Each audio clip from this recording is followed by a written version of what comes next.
시작. 예수께서 이르시되 손에 쟁기를 잡고 뒤를 돌아보는 자는 하나님의 나라에 합당하지 아니하니라 하시니라. 아멘.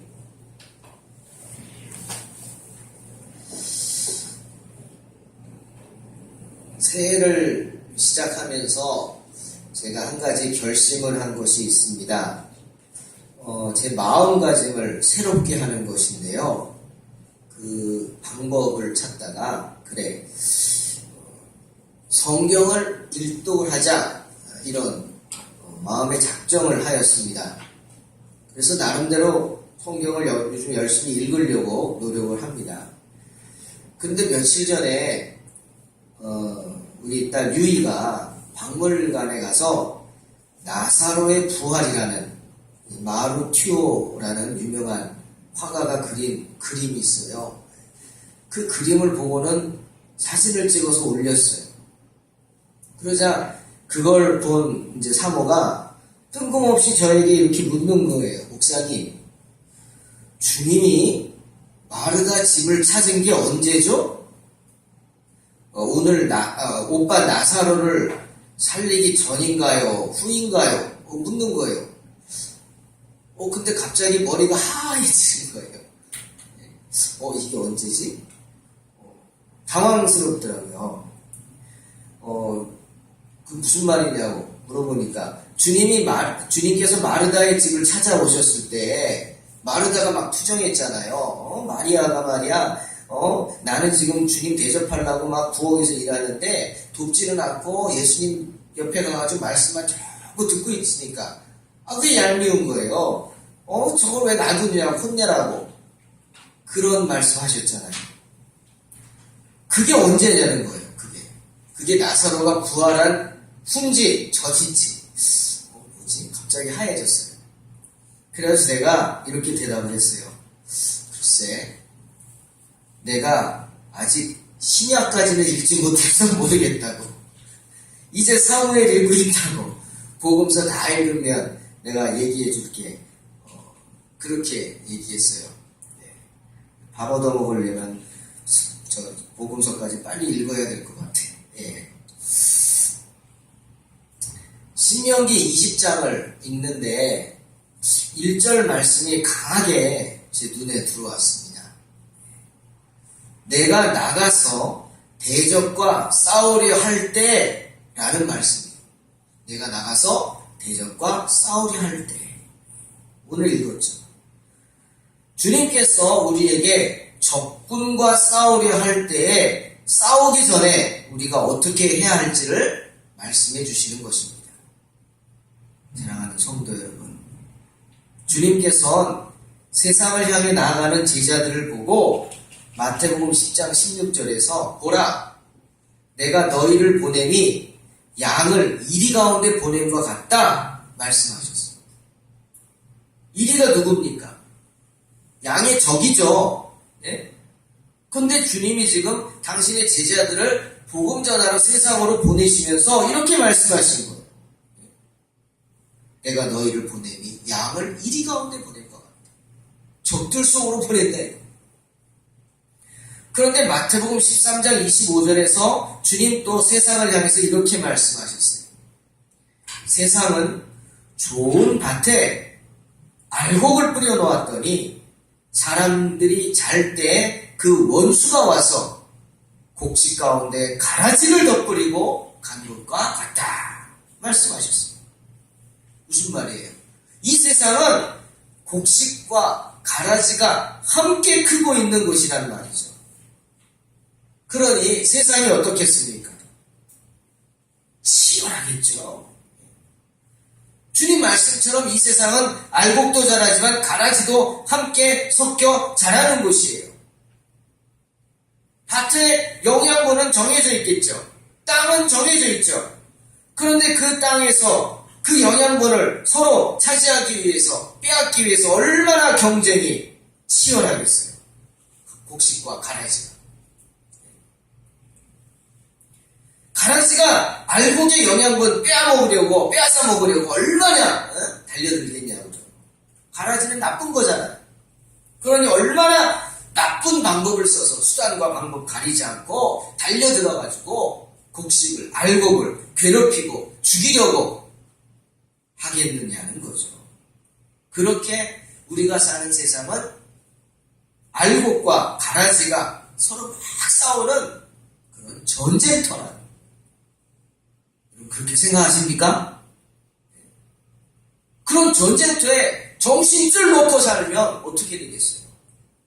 그런 전쟁터에 조금이라도 한눈 팔고 살면 어떻게 되겠냐고요. 제가요, 이렇게 영화 같은 거, 뭐 드라마 보면 너무 가슴이 답답한 게 있어요. 그게 뭐냐면 막 전쟁한단 말이에요.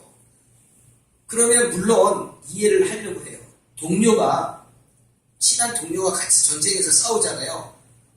그럼 싸우다가 그만 동료가 총에 맞았어요. 으악! 하고 쓰러졌단 말이에요. 죽었어요. 그 옆에서 내가 보고 있어요. 얼마나 놀랬겠어요. 그럼 놀라는 건 맞아요. 놀라고 어떡하지? 하지만 그 순간 어떻게 해야 돼요, 여러분? 정신 차려야 돼요. 정신줄 놓으면 안 돼요. 그런데 영화나 드라마 이렇게 보면은 옆에 동료가 쓰러지니까 이 친구야! 막 이러고 있단 말이에요. 그러다 어떻게 해요? 으악! 하고 자기도 총 맞아주고. 그죠? 이 친구야! 막 울고 막 어떡하냐고. 그러다가 으악! 하고 총 맞아주고 화살 맞아주고. 왜? 전쟁에 나가면요, 정신을 잃는 게 전쟁이에요. 왜 우리가 뭐 전쟁에 나온 사람이 막 짐승으로 변한다고? 당연하죠. 저희 돌아가신 아버지가 전쟁을 2번 치르셨잖아요. 6.25 전쟁, 월남 전쟁. 아버지가 그러시는 거예요.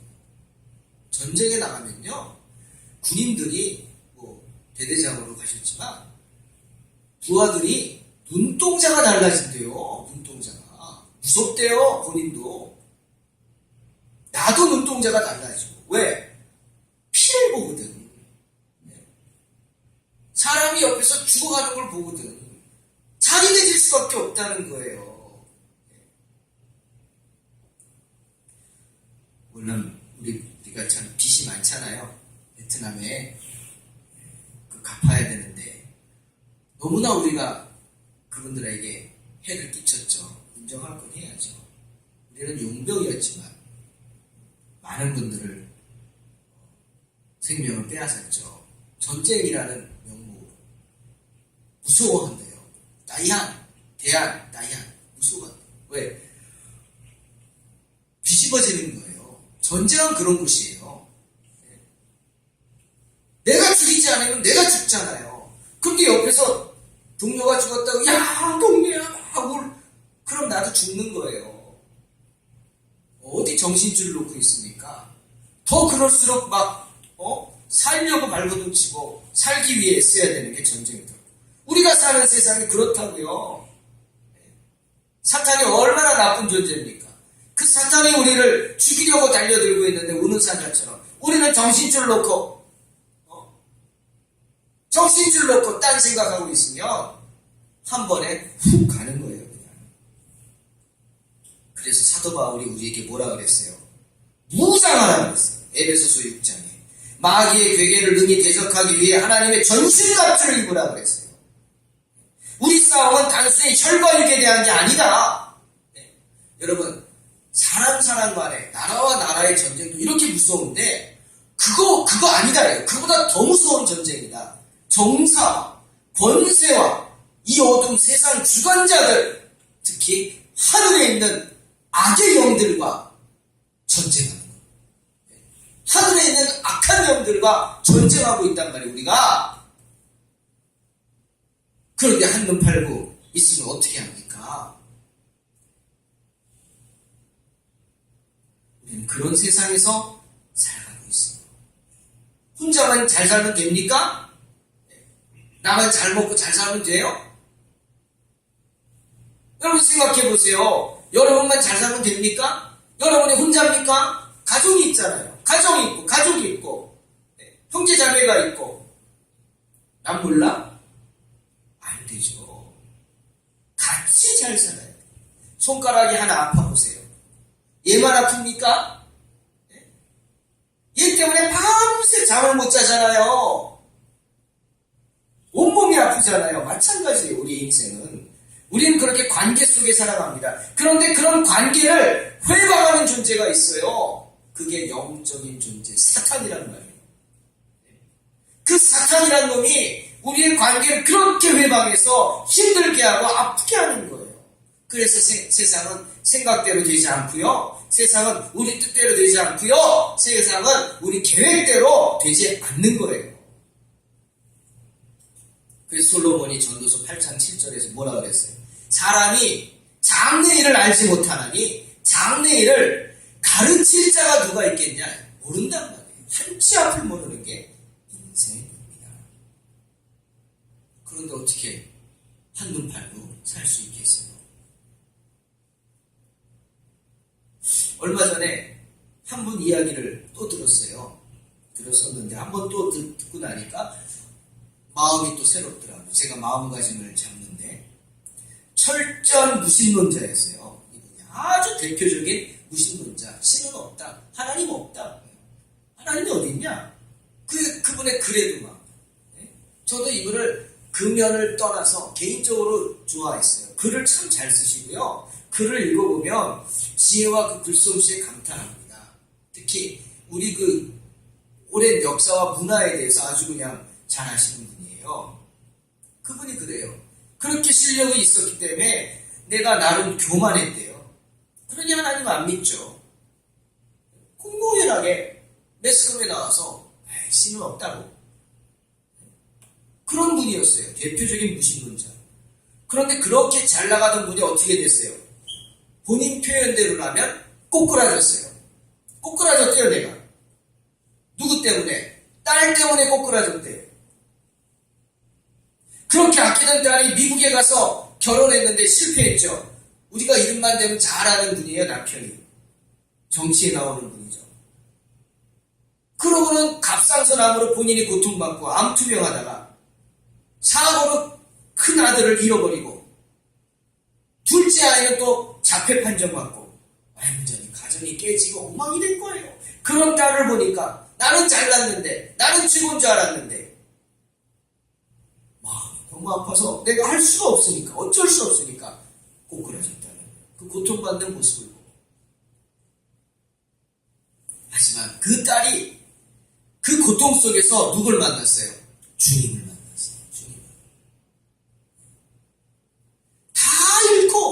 주님을 만났어요. 그리고 주님을 붙잡고 살아갈 소망을 안고 살아가는 거예요.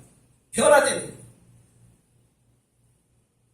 집사로서 세움받고 여기저기서 간증하고 하나님의 은혜를 간증하고.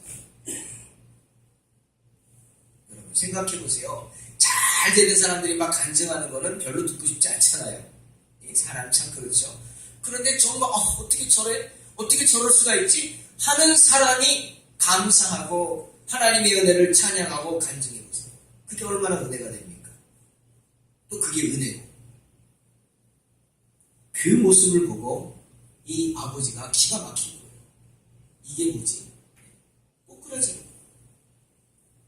아니 제가 도대체 저런 상황에서 어떻게 하나님을 이야기하고 하나님을 믿고 하나님을 찬양하고 하나님께 감사하지? 가정을 다 파괴시킨 하나님 아니냐? 그러더니 목사가 됩니다, 이 딸이. 그리고 암으로 투병하면서 계속해서 아버지에게 전도하는 아버지. 그 아버지가 누구예요? 바로 이어령 교수예요. 이어령 교수. 그렇게 하나님 없다고 외치던 이 이어령 교수가 마침내 딸의 전도를 받고 얼마 전에 세례를 받았어요. 정말 기적입니다. 그분을 알고 있던 분들에게는 정말 충격이었어요. 저 무신론자가 하나님 없다고 하던 사람이 아니 어떻게 세례를 받지? 그뿐입니까? 그러고 나서 얼마 있다가 딸이 암으로 죽었어요. 걱정했죠. 야 저러다가 낙심하는 거 아니냐? 어떡하냐? 근데 웬걸요? 이분이요? 낙심하기는커녕 신앙에 열심을 냅니다. 본인도 지금 암으로 투병하고 있어요. 그러면서 여기저기 간증 집회를 다니면서 지금 내 부끄러운 삶을 회개하고 전도하면서 살아가는 겁니다. 사랑하는 성도 여러분, 이게 인생입니다. 아무리 잘나도요, 내 힘만으로는 살 수 없는 게 인생이에요. 여러분, 자녀 문제 마음대로 됩니까? 네. 당장 우리는 거기서 알잖아요. 정말 하나님 도와주세요. 고꾸라지는 게 인생입니다.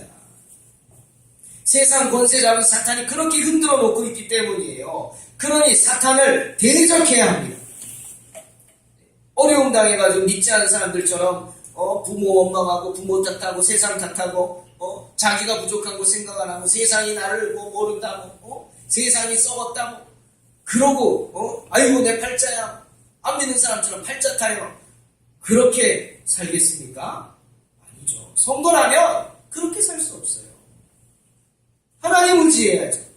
그리고 의지만 하는 게 아니에요. 싸워야 돼요. 대적해야 된단 말이에요. 네. 악한 영들과 대적하면서 살아가야 한다. 이여름 교수는 철저한 무신론자였지만 딸 때문에 하나님 앞에 엎드려서 영접하고 사탄에게 대적하면서 지금 인생의 고통을 이겨내고 있는 것입니다. 그런 세상의 악한 영들과 싸우러 나갈 때 저와 여러분이 어떻게 해야 하는지 오늘 신명기 20장에서 말씀하시는 거예요. 1절 보십시오. 내가 나가서 적군과 싸우려 할 때 말과 병거와 백성이 너보다 많음을 볼지라도 그들을 두려워하지 말라. 애굽 땅에서 너를 인도하여 내신 내 하나님 여호와께서 너와 함께 하시느니라. 분명히 말씀하세요. 뭐예요? 하나님을 제대로 하려는 거예요. 우리가 믿는 하나님을 제대로 하려는 거죠. 그리고 세상 두려워하지 말라는 겁니다. 우리가 믿는 하나님은 어떤 분이에요? 기적을 행하시는 분이에요. 저와 여러분을 위해서. 할렐루야. 네. 기적을 행하시는 분이라고. 홍해 바다를 갈라드셨어요. 애굽에서 출애굽시키기 위해. 이스라엘 백성들을 위해. 그런 분이 하나님이세요. 그러니까 하나님을 믿고 두려워하지 말라. 또 3절에 이스라엘아 들으라. 너희가 오늘 너희의 대적과 싸우려고 나왔으니 마음에 겁내지 말며 두려워하지 말며 떨지 말며 그들로 말미암아 놀라지 말라. 너희 하나님 여호와는 너희와 함께 행하시며 너희를 위하여 너희 적군과 싸우시고 구원하실 것이다. 제사장이 외칩니다. 하나님은 제사장들에게 외치라고 했어요. 주의 종을 중심으로 똘똘 뭉쳐서 하나님만 의지하라는 겁니다. 그래야 살 수 있다는 거죠. 그래야 주님의 기적을 체험하며 그래야 우리와 함께 하시는 주님을 만날 수 있다는 것입니다. 그리고 중요한 얘기 합니다. 바로 5절입니다. 5절부터 6절, 7절.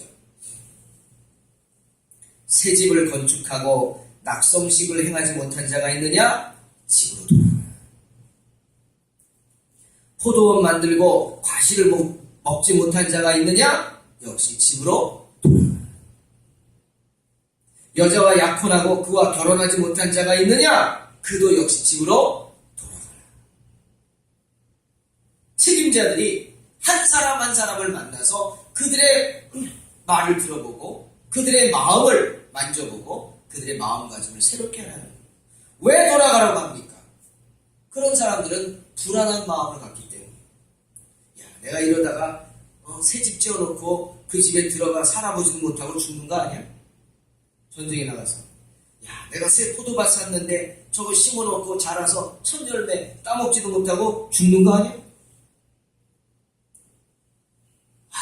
약혼했는데 저 약혼녀와 살아보지도 못하고 결혼도 못하고 죽는 거 아니야? 그러니 어떻게 해요? 자꾸 뒤를 돌아보게 돼요.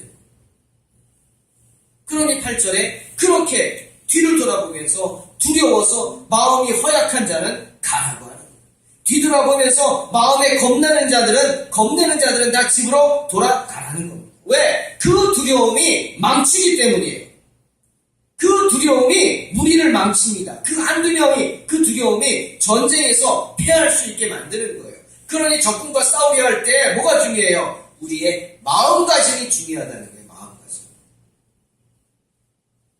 적군과 싸우려 할 때 가장 중요한 게 뭐라고요? 무기? 아닙니다. 우리의 마음가짐. 새집에 연연하는 자, 물질에 연연하는 자, 포도원에 연연하는 자, 자기 사업에 연연하는 자, 아내에 연연하는 자, 즉 가정에 연연하는 자, 이런 사람들은 하나님의 일을 하는데 합당치 않다.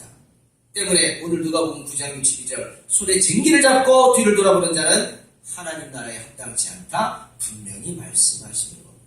그러니 세상의 미련을 두고 뒤돌아보면서 자기 일을 먼저 생각하지 말고 마태복음 6장 33절 너희는 먼저 그의 나라와 그의 의를 구하라고 주님이 말씀하시는 겁니다. 그리하면 이 모든 것을 너희에게 더하실 것이다. 주님이 부족한 것이 없이 하나님의 일을 먼저 구하는 자에게 채워주실 것이다 말씀합니다. 사사기 7장에 수만 명의 미디안 연합군이 이스라엘을 싸우겠다고 덤벼들었습니다. 난리가 났어요. 그때 등장한 인물이 기드온이에요. 기드온이 이스라엘 백성들을 모아서 대적하러 나가는데 하나님이 기드온을 말립니다. 군사를 줄여라. 만약 너희가 이기면 너네 힘으로 이겼다고 할 거 아니냐. 그러니 군사를 줄여라. 몇 명으로 할까요? 300명으로 하라. 기가 막히죠. 수만 명이 달려드는데 300명만 데리고 가래요. 결사대로요? 알았습니다. 결사대로. 그런데 하나님께서 또 뭐라고 합니까? 칼을 들고 가지 말고 한 손에는 횃불을 들고 한 손에는 항아리를 들고 가라. 나팔을 메고. 기가 막힌 얘기예요. 아니 전쟁에 나가는데 칼과 창을 드는 게 아니라 횃불과 항아리 들고 가는 그런 군인이 어디 있어요? 네? 그런데 주님이 그렇게 말씀하세요. 놀랍게도 기드온이 그 말씀에 순종합니다. 기드온만 기가 막힌 게 아니에요. 그 300명의 용사가 기가 막힌 거예요. 그들의 믿음이. 아니 시킨다고 합니까? 여러분 시킨다고 해요. 이 믿음 아니에요. 그 300명의 용사가 하나같이 한 손에는 횃불, 한 손에는 항아리 들고 그리고 나팔을 메고 가는 거예요. 그런데 어떻게 하셨어요? 기드온과 300용사가 그렇게 하나님 말씀에 순종한테 나가 싸우니까 수만 명의 미디안군이 무너져 내립니다. 할렐루야! 무너져 내립니다. 이 기드온과 300용사가 힘이 세서 이긴 게 아닙니다. 무기가 좋아서 이긴 게 아니에요. 예? 하나님께서 보여주신 거예요. 힘이 없어도 이길 수 있다. 무기가 없어도 전쟁에서 승리할 수 있다. 뭐만 있으면 되냐? 바로 마음가짐. 어떤 마음가짐? 하나님 말씀에 순종하는 마음가짐. 내가 아닌 하나님의 나라를 먼저 생각하는 마음가짐. 그것만 있으면 여러분의 삶이 놀랍게 변화될 줄로 믿습니다. 할렐루야! 다시 한번 베드로를 생각해 보세요. 황금 열쇠, 천국 열쇠 받았던 베드로. 주님이 갑자기 베드로에게 사탄아 물러가라 그랬어요. 왜 그랬다고 그랬죠? 왜 갑자기 베드로는 사탄이라는 소리를 들었어요? 마태복음 16장 23절. 내가 하나님의 일을 생각하지 않고 도리어 사람의 일을 먼저 생각했기 때문에. 그래서 예수님이 십자가 진다고 그러니까 안 된다고 말린 거예요. 사랑하는 성도 여러분. 하나님의 사람들은, 하나님의 백성들은 내 일이 아니라 하나님의 일을 먼저 생각해야 될 줄로 믿습니다. 때문에 적군과 싸우려 나갈 때 가장 중요한 것은 뭐냐? 우리의 마음가짐이라는 거죠. 누가복음 9장에서 주님이 구체적으로 그 마음가짐을 말씀하십니다. 우리가 어떤 각오로 주님을 따라야 할지 여기에 아주 귀한 샘플이 3개가 나옵니다. 첫째, 어떤 사람이 주님 앞에 툭 튀어나와서는 얘기합니다. 주님 어디로 가든지 제가 따라가겠습니다. 아마 이 사람은 주님 따르는 걸 너무 쉽게 생각한 것 같아요. 너무 쉽게 생각해가지고 그런 것 같아요. 제가 직장을 다니다가 신학대학원을 간다고 그러니까 주변 사람들이 놀래기도 하지만 에이 말려요. 왜? 난 안 된다는 거예요. 왜? 저는 제가 예수 믿었잖아요. 예수 믿는 가족도 아니에요. 눈 씻고 봐도 없어요, 우리 집안에. 처가나 친가나 다. 그런데 목사가 뭔지 아냐는 거예요. 몰라요, 저는. 모른다. 그래서 제가 전도사 1학년, 신대원 1학년 때 전도사를 하지 않았어요. 내가 뭘 알아야 하지. 아니, 예수님이 왜 나 때문에 십자가에 달려 돌아가셨는지도 모르는데 어떻게 내가 가서 아이들을 가르쳐요. 그래서 1학년 때는 사역을 하지 않았어요. 그냥 말씀만 보면서 준비했어요. 그 2학년 때부터 이제 사역을 하게 됐죠. 그래서 아마 말린 것 같아요. 난 안 된다. 근데 하나님이 원하신다는, 다른 건 모르는데 그 마음이 있어요. 그래가지고 시작을 하게 됐죠. 주님 그 말씀하시는 거예요. 너 어디 가든지 쫓겠습니다. 그래? 너 나를 따르는 게 어떤 건지 아니? 말씀하시는 거예요. 나를 따르는 사람은 어떤 각오를 해야 하는지 아느냐고. 그러면서 주님 뭐라 그랬어요? 여우도 굴이 있고 공중에 새도 질이 있을 때 인자는 머리 둘 곳이 없다 하셨어요. 그러고 만류하시는 거예요. 다시 생각하고. 뭡니까? 주님을 따르는 길이 결코 쉽지 않다는 거예요. 고단한 길이라는 거예요. 때론 춥고 배고프고 주님을 위해서 모욕을 당하는 길이라는 거예요. 그것을 알라는 겁니다. 저는 개인적으로 이런 도전을 2번 받았어요. 직장을 그만두고 신대원을 가려고 할 때 한번 도전받고, 또 한 번 뭐예요? 인천에서 담임 목회하다가 그만두고 동탄에 가서 개척을 할 때 한 번 더. 친구 목사님들이 개척이 어떤 건지 아냐고. 참 감사한 것은 뭐예요? 제가 무식하다는 거예요. 무식하니까 어떻게 해요? 나오잖아요. 그 다음 뭐죠? 무식하면 뭐라고요? 용감한 거예요. 용감한 거. 알면 못하겠더라고요. 모르니까 하는 거예요. 그래서 주변에 이렇게 보면요, 죄송하지만 목사님 아들들은 개척을 할까요, 안 할까요? 네? 안 하더라고요. 왜 안 해요? 아니까 하는 거예요. 아니까. 근데 수원 주변에 이렇게 개척한 분들 보면 뭐예요? 저처럼 죄송하지만 무식한 사람들, 모르는 사람들, 뭔지 모르고 그냥 열정만 가지고 그러고 덤벼드는 분들. 하나님이 그런 분들을 축복하시는 줄로 믿습니다. 그런 분들을 통해서 세워주시고 감사하죠. 그걸 알라는 거예요. 나를 따르는 길은 고난의 길이다. 그 길은 아무나 따를 수 없는 고난의 길이다. 그리고 또 2번째로 주님께서 누군가를 부르셨어요. 여러분 누가 주님이 어떻게 제자를 부르십니까? 12명만 했는데. 근데 어떤 사람인지 몰라도 부르셨어요. 너 나를 따르라. 정말 축복이죠. 그런데 어찌된 일인지 이 사람이요, 망설입니다. 망설이더니 이렇게 말합니다. 주님, 나로 먼저 가서 내 부친을 장사하게 허락해 주세요. 부친을 먼저 장사하고 오겠다는 거예요. 그러자 주님이 대뜸 안 된다 그러십니다. 안 된다. 여러분 이 말씀 많은 분들이 듣고 오해할 수 있어요. 아니 아버지가 돌아가셔서 장사를 지내고 따르겠다는데 안 된다고? 아니 도대체 주님 왜 저러시지? 오해할 수 있죠. 근데 그 말이 아니에요. 이걸 자세히 보면요, 지금 당장 아버지가 돌아가셨다 그 소리가 아니고 아버지가 연로하셨다는 거예요.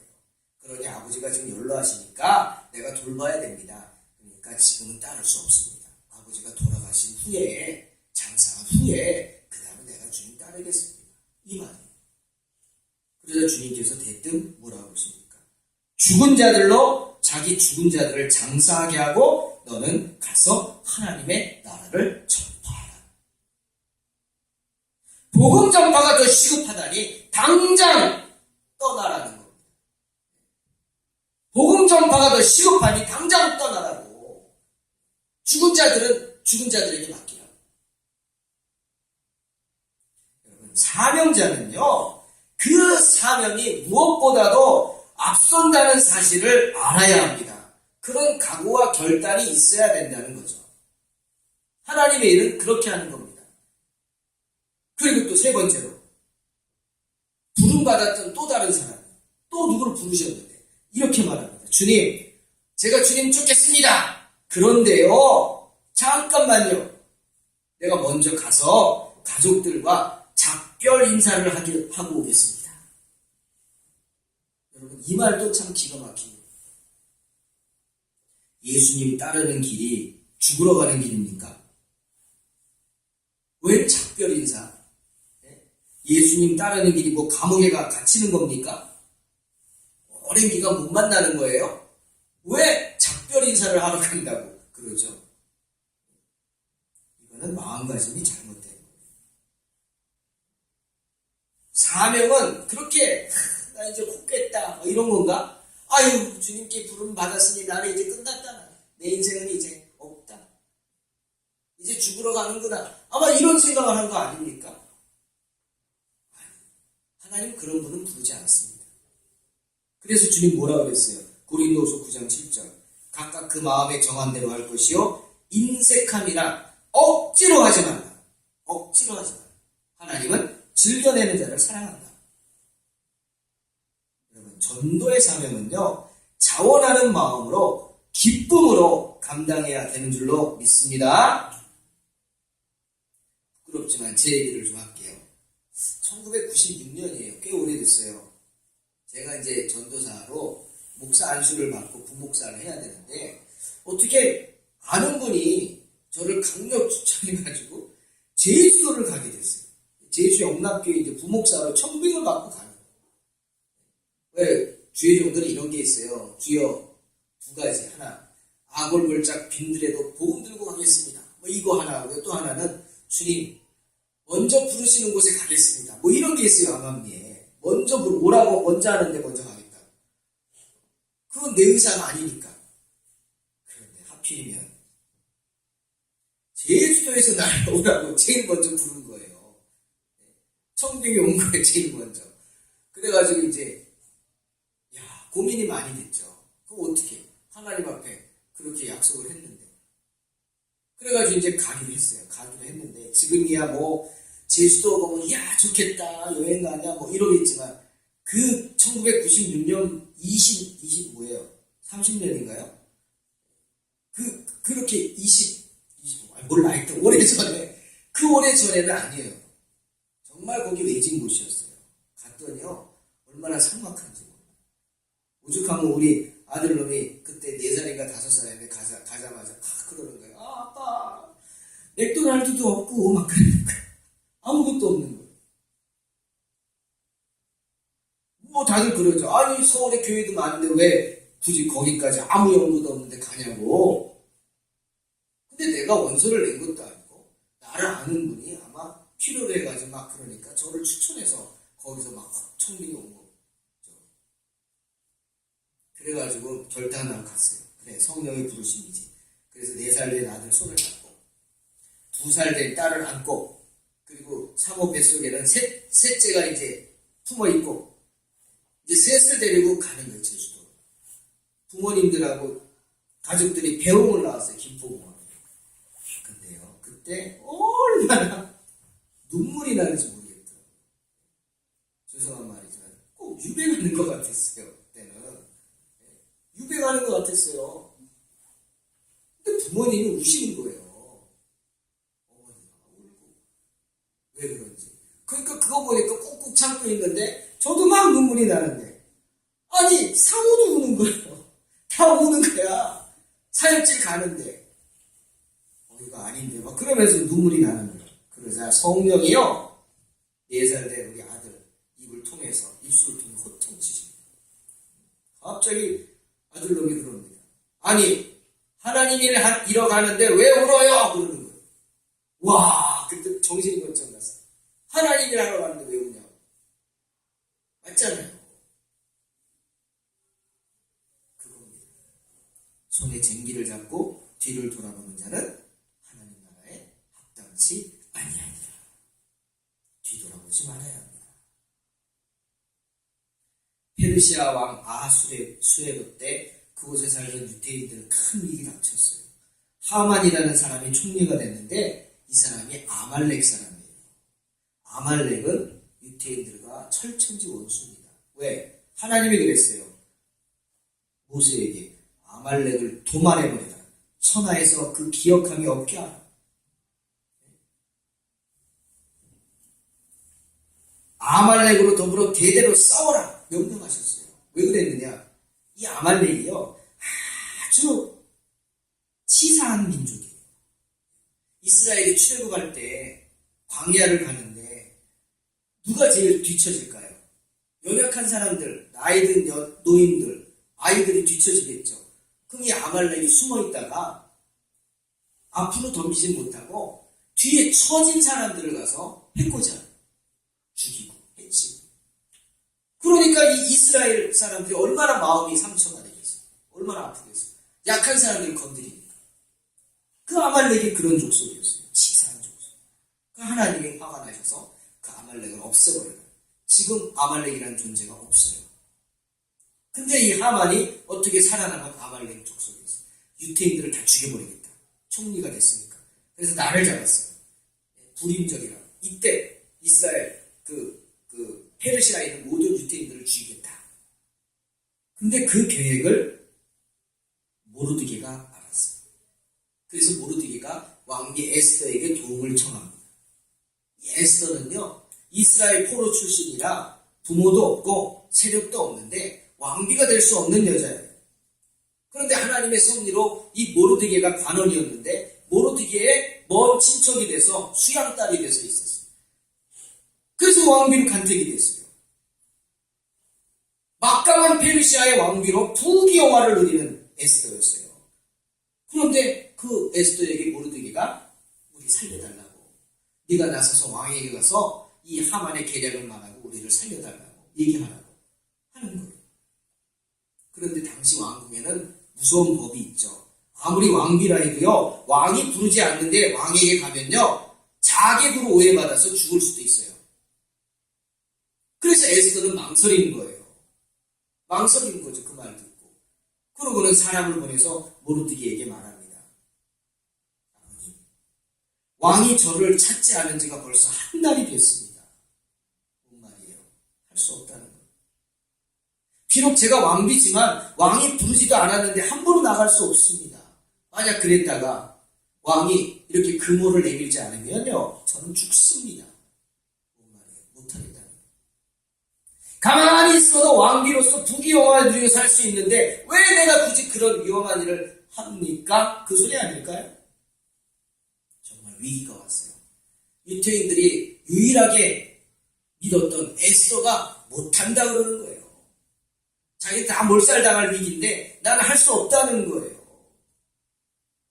그렇다고 에스더를 탓할 수도 없죠. 누가 그 순간 자기 목숨 걸고 나설 수 있는 사람이 얼마나 있겠어요.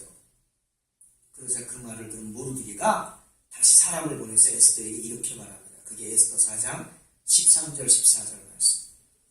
네가 왕궁에 있다고 모든 유태인 중에 홀로 면할 것이라 생각하느냐? 천만의 말씀입니다. 만약 네가 이때 잠잠하고 말을 안 하면 하나님께서 다른 데를 통해서 당신의 백성을 구원하실 것이다. 너와 내 집은 멸망할 것이다. 그리고 이런 말을 합니다. 네가 지금 왕비 된 것이 이때를 위함이 아니냐? 경고합니다. 네가 지금 왕비 된 게, 네가 어떻게 왕비가 될 수 있어? 근데 하나님이 너를 왕비 삼은 게 바로 이때 하나님의 백성을 구하라고 왕비시킨 게 아니냐 그 말. 그러자 그 말을 들은 에스더가 자극을 받습니다. 정신이 번쩍 나요. 마음가짐을 새롭게 합니다. 그래서 사람을 보내서 모르드게에게 이렇게 기도 부탁을 합니다. 좋습니다. 그럼 이렇게 해주세요. 수산에 있는 모든 유대인들을 다 모아서 나를 위해서 금식하게 해주세요. 사흘 동안 먹지도 말고 마시지도 말고 금식하며 나를 위해 기도하게 해주세요. 나도 내 시녀와 더불어서 그렇게 금식한 후에 규례를 어기고 왕에게 나아갈 것입니다. 죽으면 죽으리이다. 무서운 결단을 하는 거예요. 죽으면 죽겠다는 거예요. 그렇게 하고 나가서. 여러분 누가복음 16장 15절 하나님께서 뭐라고 그랬어요? 주님이 하나님께서 너희 마음을 다 아신다. 이렇게 말씀하세요. 우리 마음을 다 아시는 하나님께서 죽으면 죽으리다 각오하는 그런 마음가짐으로 하나님 일에 힘쓰는 에스더를 죽이시겠습니까? 그렇게 매달리는 이스라엘 백성들을 죽이시겠습니까? 아니죠. 놀라운 기적이 일어납니다. 왕이요 3일을 금식하고 나아간 에스더를 보더니요 눈이 막 뒤집어지는 거예요. 왜? 너무 사랑스러워서. 참 기가 막히죠. 3일간 금식한 사람이 모습이 어떻겠어요? 몰골이 추하잖아요. 그런데 그게 너무 사랑스러운 거예요. 누가 그렇게 만드셨어요? 하나님이 만드셨어요. 야 에스더야 너 어디 있다 지금 왔니? 네가 원하면 내가 나라의 절반이라도 떼어주겠다? 완전히 왕이 마음을 다 뺏긴 거예요. 그러니 하만이 어떻게 되겠습니까? 사랑하는 성도 여러분, 다시 한번 우리의 마음가짐을 새롭게 하시기를 주님의 이름으로 축원합니다. 제가 매주 문자 보내죠. 오늘도 여러분 받으셨죠? 주일만 되면 문자 보냅니다. 200명 정도 보내요. 우리 교인들과 저를 위해 기도해 주시는 분과 또 우리 교회를 지금 안 나오시지만 왔다 가신 분들, 그런 분들 저장되어 있는 분들 문자 보내요. 그런데요 일주일에 딱 한 번 보내거든요. 근데 그것도 싫은가 봐요. 싫은 분들이 있어서 어떤 분은 전화해서 정식으로 보내지 말라고 그렇게 하는 분도 있어요. 그럼 어떻게 해요? 참 저도 마음이 그렇지만 네, 미안합니다. 안 보내겠습니다 하고 빼요. 그러고도 이걸 할까 말까 하다가 그래도 매주 한번 우리 교회 나오라는 게 아니라 주의를 지키라는 거니까 보내요. 근데 아까 전화가 왔어요. 제가 문자를 보냈는데 우리 청소년 중에 한 명, 지금 이제 안 나오는데 우리 구현이 친구인데 걔 번호로 전화가 왔어요. 그래서 내가 반가워서 승호야 그거 받았더니 어떤 여자분이, 그래서 나는 순간적으로 승호 엄마인가 보다. 우리 아들한테 이거 안 보냈으면 좋겠습니다. 그러려고 전화했나 보다. 또 마음이 막 무거웠어요. 목사님이세요? 그래서 네 그렇다고. 제가 승호 어머니셔요? 제가 먼저 잦은 납세했어요. 네, 안 보내겠습니다. 그랬더니 이분이 저 승호 누군지 모르고요 그러는 거예요. 아마 이분이 번호를 바꾸는 것 같아요. 딴 분이 계속 우리 교회 이름으로 이제 문자를 받은 거예요. 매주.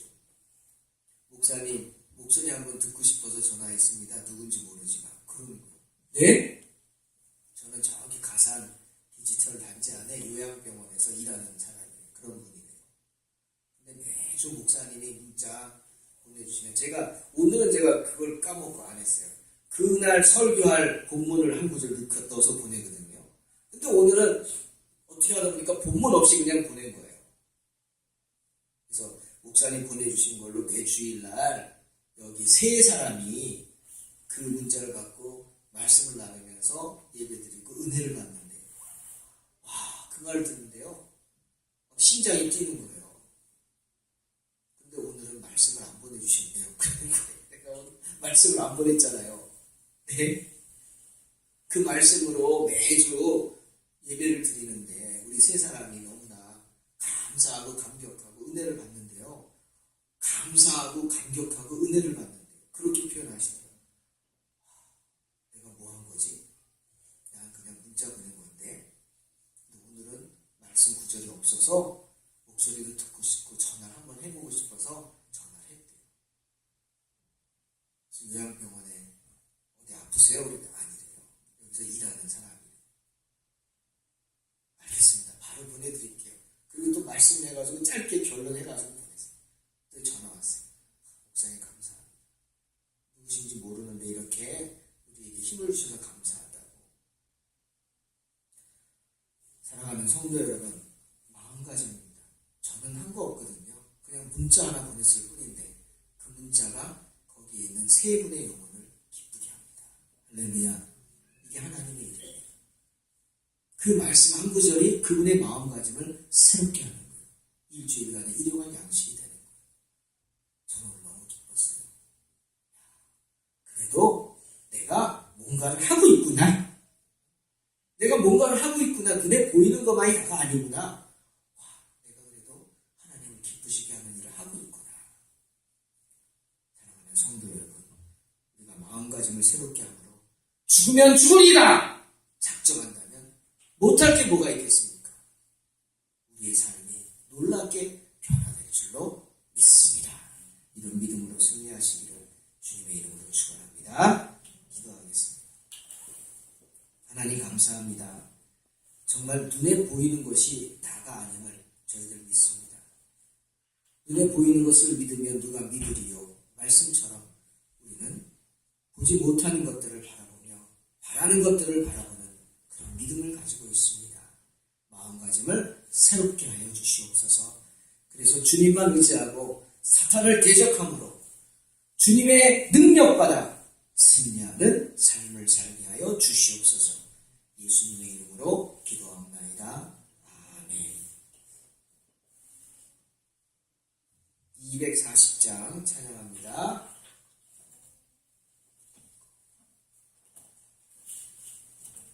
240장